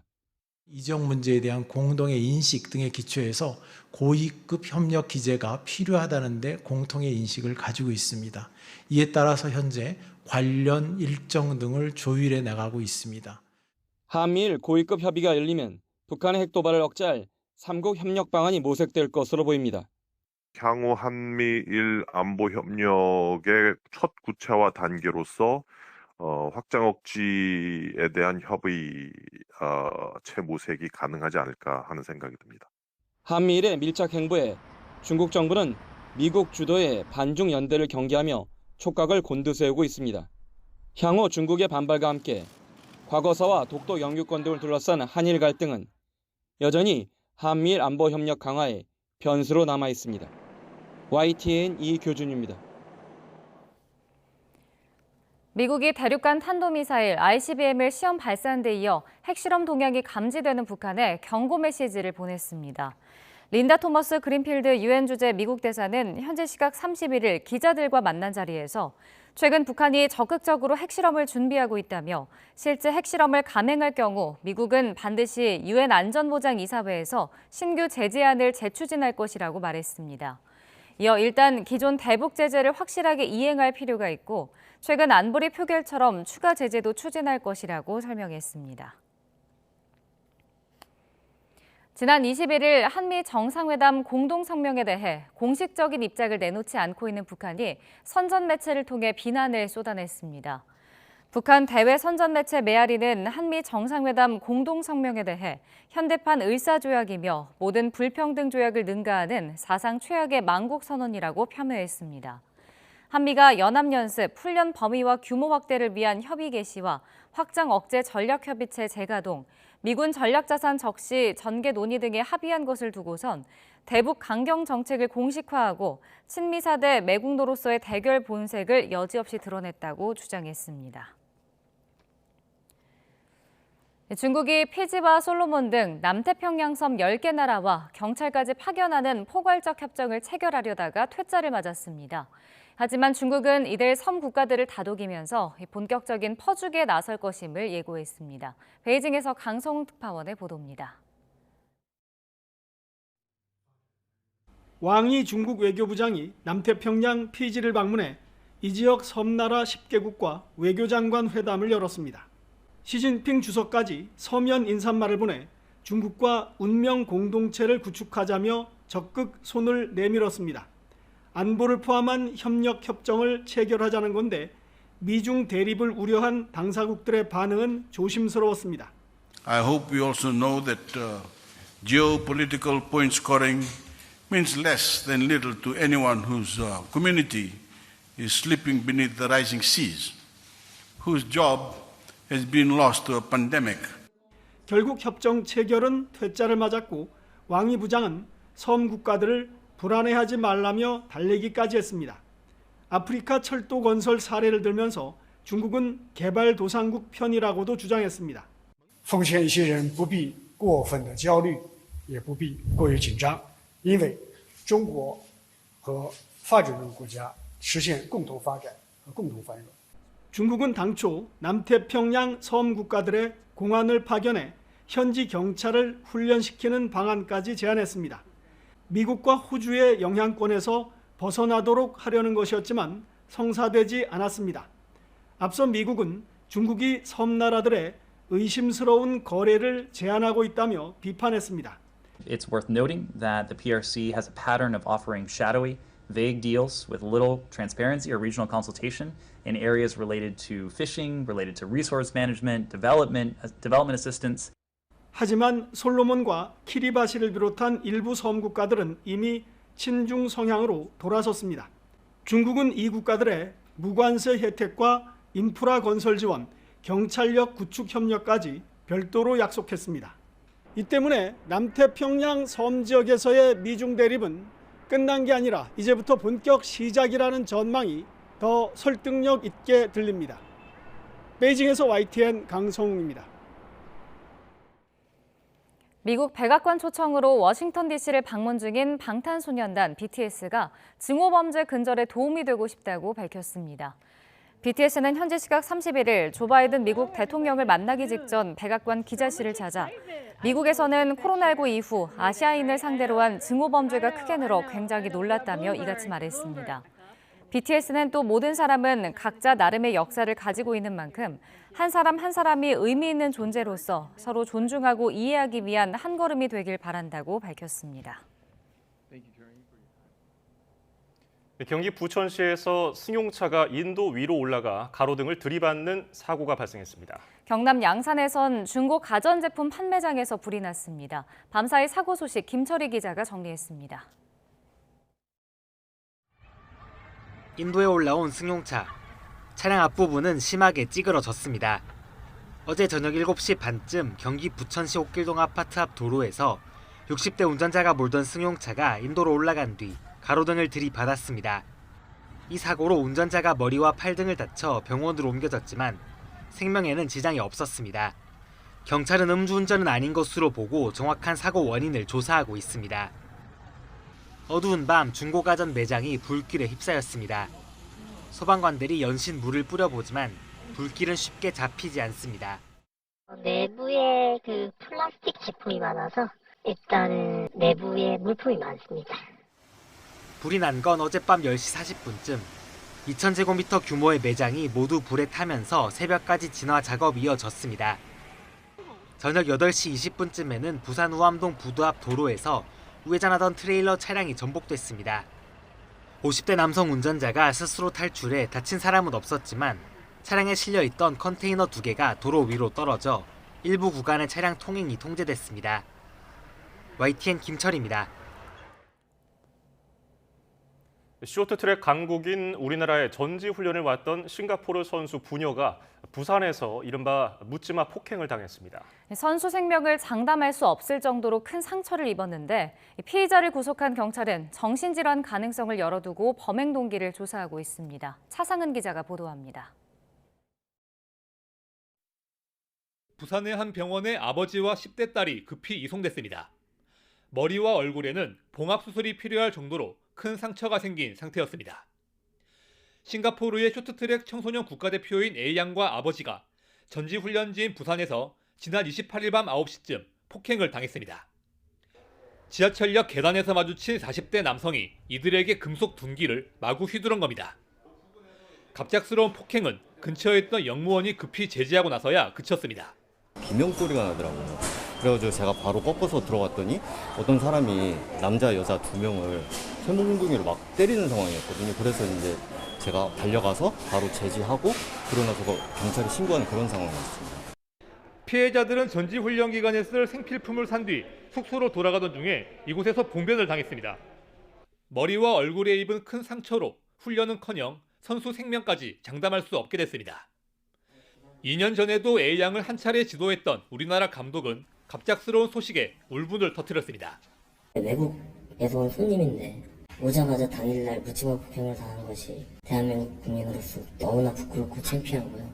피해자에게 너무 미안하고 죄송스럽고. 경찰은 우리나라에 연고가 없는 피해자들을 위해 치료비 등을 지원하는 절차를 진행하고 있습니다.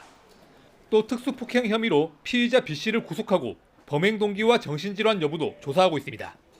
범행 동기에 대해서는 지금 저희들이 철저히 수사를 진행 중에 있으며 피해자에 대해서는 치료비 지원 등 빠른 피해 회복이 될 수 있도록 피해자 보호 지원에 최선을 다하고 있습니다. 누구나 피해자가 될 수 있는 묻지마 폭행. 타국에서 꿈을 키우던 어린 선수에게 돌이킬 수 없는 상처를 남겼습니다. YTN 차상입니다. 한미 정상회담을 앞두고 입국한 조 바이든 미국 대통령 경호원이 한국에서 시민을 폭행한 혐의를 받는 사건이 검찰에 넘겨졌습니다. 서울 용산경찰서는 어제 미국 국토안보부 소속 비밀 경호원 A씨를 폭행 혐의로 검찰에 송치했습니다. A씨는 지난달 19일 서울 용산구에서 만취 상태로 한국인 남성을 폭행한 혐의를 받습니다. 폭행 직후 경찰 조사를 받은 A씨는 이후 미국으로 송환됐는데 이 때문에 기소 자체가 불가능해서 사실상 국내 법으로 처벌이 어려워졌습니다. 러시아의 우크라이나 침공 사태 등의 여파로 국내 휘발유와 경유 가격 모두 리터당 2,000원 선을 돌파한 가운데 휘발유 가격이 경유 가격을 다시 넘어섰습니다. 한국석유공사 유가정보서비스 오피넷을 보면 전국 주유소의 리터당 휘발유 가격은 그제보다 1원 88전 올라 2012원 33전을 기록했습니다. 반면 경유 가격은 87전이 올라 2,008원을 기록해 휘발유 가격이 경유보다 약 4원이 비싸진 것으로 나타났습니다. 석유공사 관계자는 휘발유 수요 성수기인 여름 휴가철이 다가오고 있는 데다 유가 보조금 지원 정책 등으로 이 같은 유가 흐름이 이어질 것으로 전망했습니다. 지난달 은행권의 가계대출 평균 금리가 4%대를 돌파한 것으로 파악됐습니다. 주택담보대출과 신용대출 금리가 모두 오르면서 8년 1개월 만에 최고치를 기록했습니다. 강희경 기자입니다. 대출금리의 무서운 상승세가 좀처럼 꺾이지 않는 모습입니다. 지난달 신규 취급액 기준 은행권의 가계대출 평균 금리는 전달보다 0.07%포인트 오른 4.05%를 기록했습니다. 가계대출 평균금리가 4%대를 돌파한 건 7년 11개월 만으로 8년 1개월 만에 가장 높은 수준입니다. 1년 전 2.91%와 비교해도 눈에 띄게 높습니다. 주택담보대출 금리는 3.84%에서 3.9%로, 신용대출 금리는 5.46%에서 5.62%로 올랐습니다. 각각 지난 2013년 3월과 2014년 6월 이후 최고치입니다. 한국은행은 주택담보대출의 경우 우대금리 제공으로 상승폭이 제한되긴 했지만 저신용자 확대로 신용대출 금리가 상승해 가계대출 금리가 전반적으로 올랐다고 밝혔습니다. 특히 주요 시중은행 주택담보대출은 변동금리 상단이 5%대, 고정금리는 6%대를 이미 돌파한 상황.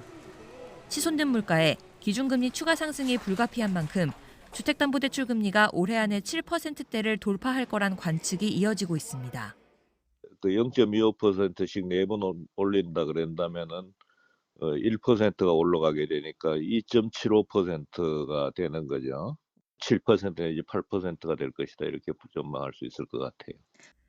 기업대출 평균금리도 오르면서 가계대출과 기업대출을 모두 반영한 예금은행의 전체 대출금리 평균은 0.07%포인트 오른 3.57%를 기록했습니다. 기준금리 상승으로 대출금리뿐 아니라 예적금 금리도 함께 올랐습니다. 이에 따라 신규 취급액 기준 대출금리와 예금금리 차이, 즉 예대금리 차는 1.7%로 전달보다 0.06%포인트 축소됐습니다. YTN 강희경입니다. 부산의 초고층 타워 건립을 미루던 롯데가 결국 백화점 영업을 중단하게 됐습니다. 부산시는 롯데백화점 광복점과 부속시설 두 곳의 임시 사용 기간 추가 연장을 결정하지 않았다고 밝혔습니다. 이에 따라서 롯데백화점 광복점의 임시 사용 기간이 5월로 만료돼 오늘부터는 영업할 수 없습니다. 롯데 측은 오늘 하루를 해당 지점의 임시 휴무일로 정하고 부산시와 타워 건립을 위한 협상을 계속 진행하겠다고 밝혔습니다. 조 바이든 미국 대통령이 이딴 총기 참사 이후 목소리가 커지고 있는 총기 규제와 관련해 입법 문제를 논의하기 위해 의회와 만나겠다고 밝혔습니다. 바이든 대통령은 현지 시각 31일 공화당 미츠 맥코널 상원 원내대표와 총기 문제와 관련해 만난 것이냐는 취재진의 질문에 이같이 답했습니다. 다만 바이든 대통령인 시기 등에 대해서는 구체적으로 언급하지 않았습니다. 브라질 북동부 페르남부쿠주에서 폭우에 따른 사망자가 100명으로 늘었습니다. 주 정부는 현지 시각 30일 발표한 자료를 통해서 지난 일주일 동안 계속된 폭우로 100명이 숨졌고 20여 명이 실종됐다고 밝혔습니다. 실종자 수색과 복구 작업이 진행되면서 사망자는 더 늘어날 것으로 보입니다. 폭우 피해는 주도 해시피 일대에서 집중적으로 발생하고 있으며 해시피시 당국은 50년 사이 가장 큰 재앙이라고 전했습니다.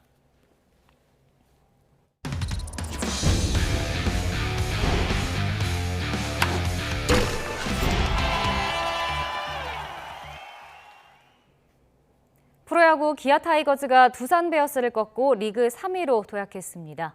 기아는 소크라테스와 황대인의 석점 홈런으로 두산의 13대10 역전승을 거뒀습니다. 기아 선발 양현종은 5이닝 동안 5실점했지만 타선의 지원을 받으면서 시즌 5승째를 챙겼습니다. KT는 7이닝 동안 무실점으로 호투한 고영표의 활약을 앞세워 선두 SSG를 2대1로 이겼습니다. 롯데는 LG를 7대5로 꺾고 연패에서 벗어났고 NC는 한화를 10대5로, 키움은 삼성을 3대2로 이겼습니다. 내일 서울 월드컵 경기장에서 우리나라 축구대표팀과 평가전을 치를 브라질 축구대표팀이 고양 종합운동장에서 훈련을 했습니다. 유럽 챔피언스리그 결승전을 치르고 뒤늦게 입국한 레알 마드리드의 비시니우스, 리버풀의 알리송 등이 합류함으로써 브라질은 완전체로 한국과 친선 경기를 치르게 됐습니다. 네이마르를 필두로 브라질 선수들은 수비부터 공격까지 다채로운 전술 훈련을 미디어에 공개하면서 한국전에 대한 자신감을 내비쳤습니다. 잉글랜드 프리미어리그 뉴캐슬 소속의 기마랑이스는 기자회견을 통해 한국은 기술이 좋고 또 손흥민 선수도 잘 알고 있다고 밝혔습니다. 수비형 미드필더 기마랑이스는 뉴캐슬로 이적한 뒤에 토트넘 원정 경기에서 뛰었고 당시 손흥민은 한 골 한 개의 도움을 기록하면서 뉴캐슬을 5대1로 이긴 바 있습니다. 기마랑이스의 인터뷰 직접 들어보시죠. Sim, eu joguei contra o Som, eu lembro bastante. É um grande jogador, é um cara que eu admiro bastante o futebol dele, mas a gente espera marcar muito bem ele para que ele não tenha possibilidade e a gente do Brasil possa ter uma grande atuação.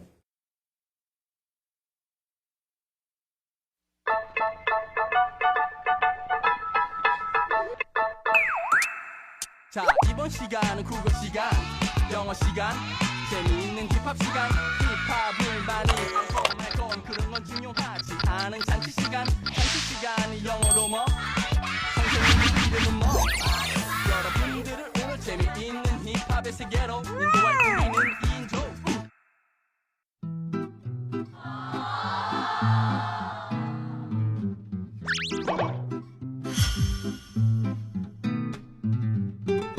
점이 있는 거 같고 그걸 미흡도 시켰다는 건 모든 그 선거 때마다 그 투표 유명에 대해서 논란이 생긴다 얘기를 하죠.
오늘 여러분이 선출하게 될 지방의회는 앞으로 광역단체장과 손발을 맞춰서 지방행정의 핵심 일꾼으로 일하게 됩니다. 하지만 지방의회에는 상대적으로 관심이 덜 가다 보니 자격미달의 사람들이 당선돼 얼룩을 남기기도 했습니다. 지방의회의 중요성을 영상으로 만나보시죠.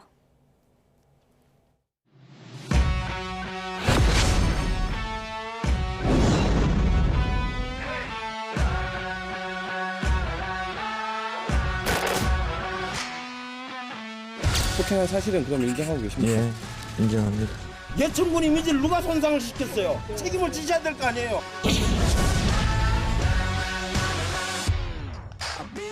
네, 저희 아내 폭행치사 혐의 혹시 인정하십니까? 아내 정말로 죽이려고 하셨어요? 혐의 하나도 인정 안 하십니까? 말씀해주세요.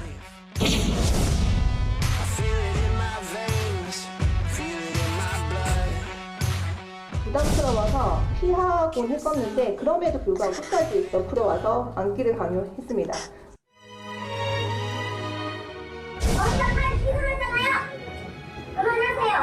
그만해? 이거 나쁜 진짜. 인간 반중이네. 저거 나하고 한통 아니냐? 한통 친구 보여주래?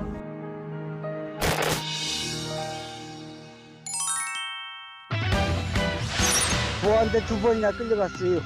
그 취하하라고. 못 하겠다 그랬지. 그런 대장 없이 또 할 수 없잖아요.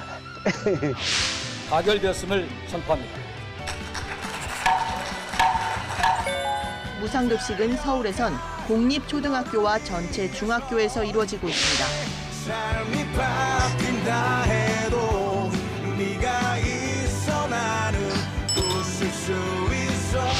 전국광역시도의회에는 여풍이 불고 있습니다. 시민들과 직접 소통하는 시민의 모습 보여드리겠습니다.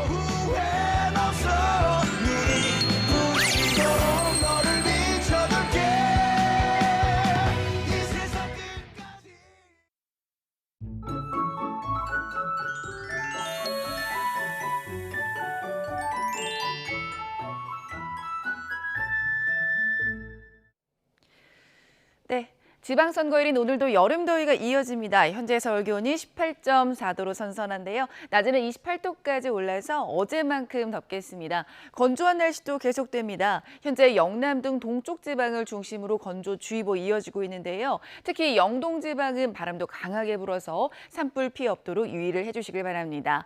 오늘 전국이 대체로 맑겠고요. 오전까지 경기 북부와 영서 북부에는 빗방울 정도 예상됩니다. 현재 기온 살펴봅니다. 현재 서울이 18.4도, 대구가 19도고요. 낮 기온 살펴보면 서울이 28도, 강릉이 30도, 대구는 32도까지 오를 것으로 보입니다. 날씨였습니다. 민심 2022 지방선거 뉴스특보 잠시 뒤에 이어집니다. 시청해주신 여러분 고맙습니다.